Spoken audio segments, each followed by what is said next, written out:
Majelis Kehormatan Mahkamah Konstitusi memastikan sidang pembacaan putusan atas dugaan pelanggaran etik terhadap Hakim Konstitusi dilakukan sore ini. Sidang putusan akan dilaksanakan secara terbuka.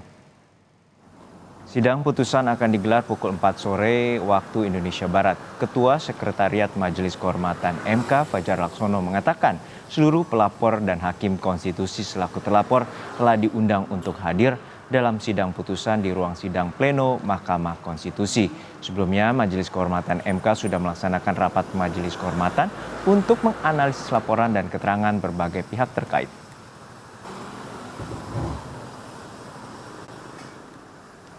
Kita sudah mengagendakan pukul 16 nanti ya, pukul 16, dan kita sudah panggil seluruh pelapor. Tentu mungkin tidak semua pelapor bisa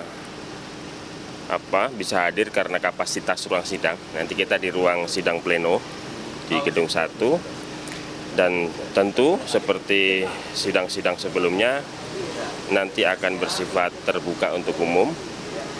Semua masyarakat publik itu bisa langsung mengikuti memonitor pengucapan putusan MK nanti. Berarti 21 pelapor ini bakal dibagi nanti, ada yang daring, ada yang datang? Ya, kita sudah panggil sejak kemarin, sudah kita surati. Intinya hadir secara luring boleh, secara daring juga boleh. Yang penting nanti kita konfirmasi. Tinggal beberapa jam lagi Majelis Kehormatan MK akan membacakan putusan etik soal dugaan laporan pelanggaran etik Hakim Konstitusi. Putusan Majelis Kehormatan diharapkan bisa mengembalikan marwah Hakim Konstitusi dan membawa Majelis Konstitusi sebagai wasit yang adil dalam pelaksanaan Pilpres 2024. Namun tidak hanya adil tapi juga netral.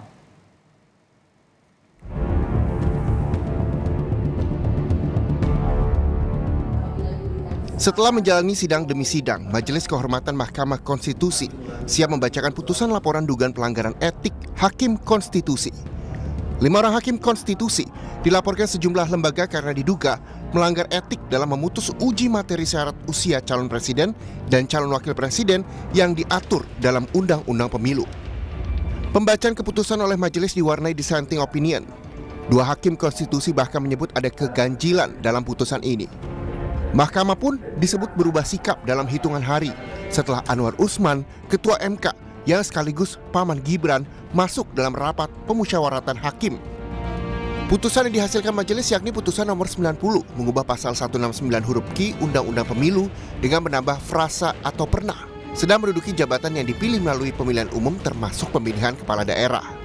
Putusan ini dibanjiri kritik publik karena menjadi gerbang masuknya Gibran Rakabuming Raka, Wali Kota Solo, sekaligus putra sulung Presiden Jokowi maju sebagai cawapres. Gugatan demi gugatan pun masuk mempertanyakan dugaan pelanggaran yang dilakukan Anwar Usman. Dari 21 laporan ini yang masuk, Ketua MK Anwar Usman paling banyak dilaporkan. 9 Hakim Konstitusi pun diperiksa. Dari persidangan ditemukan sejumlah dugaan pelanggaran terkait konflik kepentingan Anwar Usman karena tak mengundurkan diri dalam perkara yang menyangkut keponakannya, Gibran Rakabuming Raka. Hakim Konstitusi juga bicara materi perkara yang sedang diperiksa, serta Hakim Konstitusi mengungkapkan dissenting opinion yang berhubungan dengan substansi materi perkara.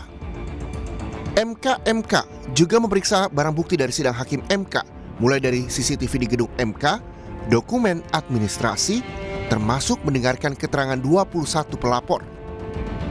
Ketua Majelis Kehormatan MK, Jimli Asidiki menyebut bukti telah lengkap. Bukti-bukti sudah lengkap, ya, baik keterangan ahli, saksi. Sebenarnya kalau ahli itu para pelapor ini ahli semua, ya kan. Lagi pula ini kasus tidak sulit membuktikannya. Sementara itu, menanggapi tudingan dirinya berbohong saat rapat permusyawaratan hakim, Ketua MK Anwar Usman membantah. Ia mengaku sedang sakit, namun memaksakan masuk kantor setelah minum obat yang berakibat ia ketiduran. Tadi ada yang diklarifikasi, terutama juga mengenai ada putusannya atau hasil RPH, hasil rapat permusyawaratan hakim yang bocor. Prof, dengan ini tanggal 7 putusannya dibacakan, akan siap dengan segala sanksi ataupun semua harus siap lah. Ya, oke? Terima kasih, Prof. Ya. Ya, terima kasih. Terima kasih.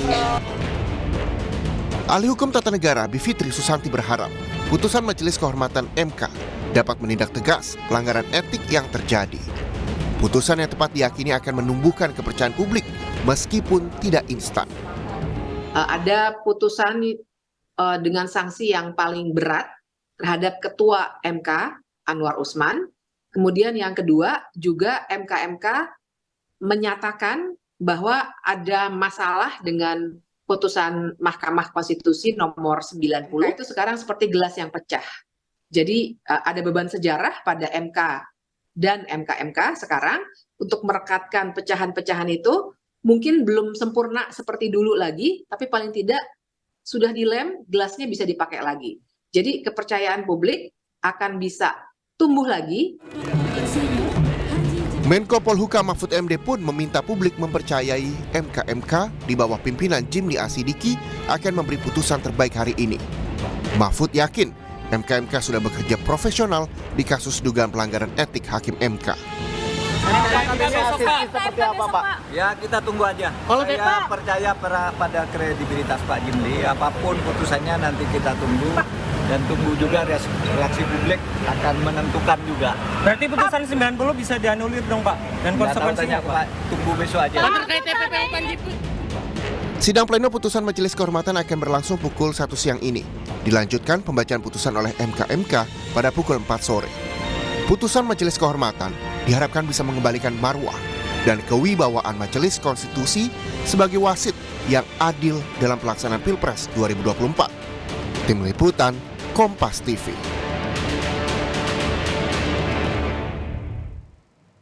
Pembacaan putusan pelanggaran etik oleh Majelis Kehormatan MK akan dilakukan sore ini.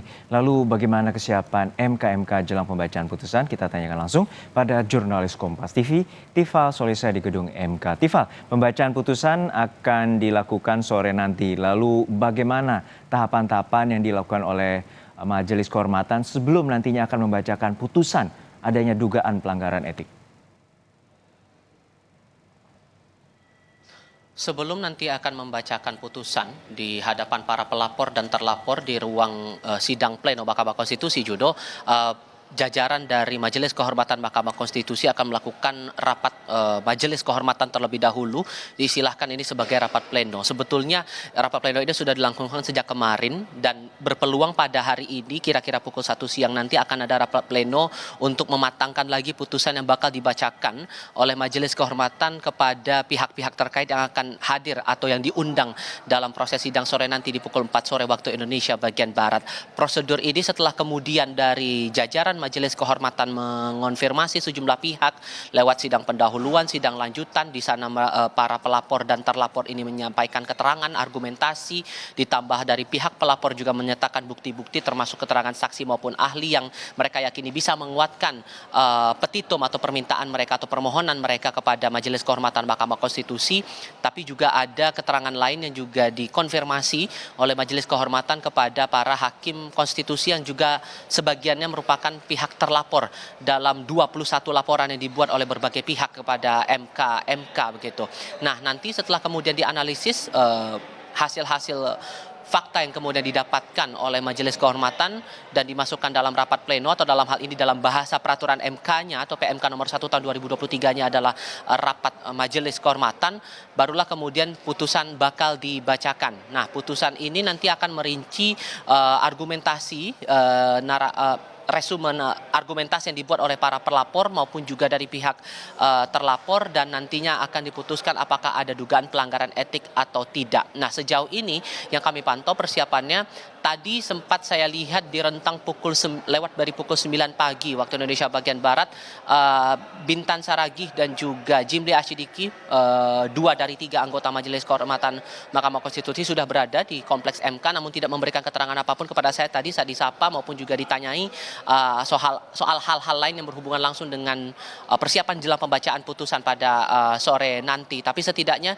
dengan kehadiran 2 pihak ini, ini juga membuktikan bahwa tampaknya sejauh ini masih akan sesuai dengan jadwal yang direncanakan atau yang disusun oleh pihak sekretariat Majelis Kehormatan Mahkamah Konstitusi untuk membacakan putusannya pada hari ini. Nah, yang terakhir yang saya konfirmasi kepada Fajar Laksono selaku Ketua Sekretariat Majelis Kehormatan MK bahwa 21 pelapor ini sudah diundang untuk hadir mendengarkan putusan dari setiap laporan yang sudah dibuat, termasuk juga dari para hakim konstitusi yang menjadi terlapor dalam beberapa perkara yang dilaporkan begitu ya. Tapi sejauh ini apa konfirmasinya ini juga menarik untuk dicermati, termasuk jelang pembacaan putusan yang akan berlangsung mendekati pukul 16 waktu Indonesia Barat nanti, Juno.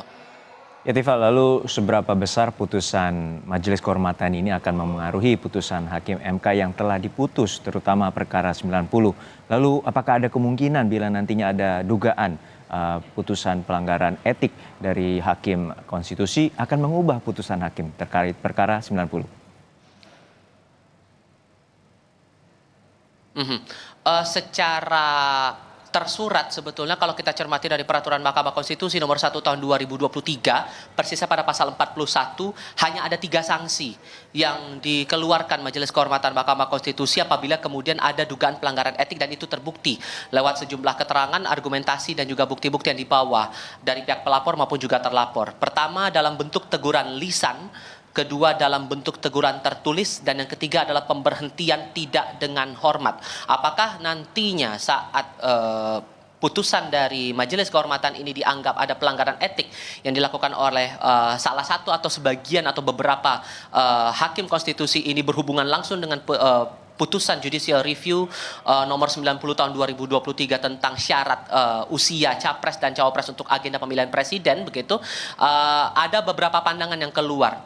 Di satu sisi ada pandangan bahwa ini tidak serta-merta keluarnya putusan etik yang kemudian apabila nanti dibuktikan itu ada pelanggaran etik di sana, tidak serta-merta akan menggugurkan hasil putusan nomor 90 tahun 2023 itu. Itu dikeluarkan oleh mantan Hakim Konstitusi Idiwa Gede Palguna beberapa kesempatan kepada Kompas TV. Ia juga menyampaikan apabila kemudian ada dugaan pelanggaran etik yang dilakukan oleh Hakim Konstitusi ini tidak serta-merta menggugurkan hasil putusan dari judicial review tersebut karena statusnya sudah bersifat final dan mengikat. Tapi di sisi lain dari pihak pelapor, baik terutama dalam hal ini 21 pelapor ini menilai bahwa sebetulnya apabila kemudian sudah ada dugaan ataupun juga bukti dari pelanggaran etik ini cukup kuat dan dinyatakan bahwa para hakim konstitusi ini melakukan pelanggaran etik, maka seharusnya ada upaya pemeriksaan ulang terhadap putusan nomor 90 tahun 2023 tentang syarat usia capres dan cawapres untuk mendaftar sebagai peserta pemilihan presiden. Terutama spesifiknya kalau kita bicara konteksnya sekarang adalah pemilihan presiden tahun 2024. Nah, ini yang menarik untuk kita cermati karena sejauh ini awalnya dari Jimli Asyidiki saat rangkaian awal proses sidang etik ini menyampaikan bahwa tidak serta-merta, ia menyampaikan kepada wartawan tidak serta-merta akan mengubah, tapi ia membuka peluang belakangan setelah melakukan kronologi atau saya koreksi, meng-cross-check pernyataan dari sejumlah pihak, baik itu pelapor maupun juga terlapor, kemudian mendengarkan langsung dari keterangan pihak-pihak hakim konstitusi yang digelar sidangnya secara tertutup. Ia membuka kesempatan atau membuka peluang bahwa tidak tertutup kemungkinan akan ada perubahan atas gugatan yang sudah dikeluarkan putusannya, yakni nomor 90 tahun 2023 yang sudah diputus oleh jajaran Hakim Konstitusi pada pertengahan Oktober 2023 lalu. Nah, inilah yang bakal kita tunggu nanti sore di pukul 16 waktu Indonesia Barat, apakah akan mengubah itu atau tidak, Jono. Baik, kita nantikan putusan MK pada sore nanti karena ini menjadi pertaruhan untuk menjaga marwah Mahkamah Konstitusi. Terima kasih jurnalis Kompas TV Tifal Solesa dari Gedung Mahkamah Konstitusi. Dinamika politik Indonesia bak drama dan sinetron.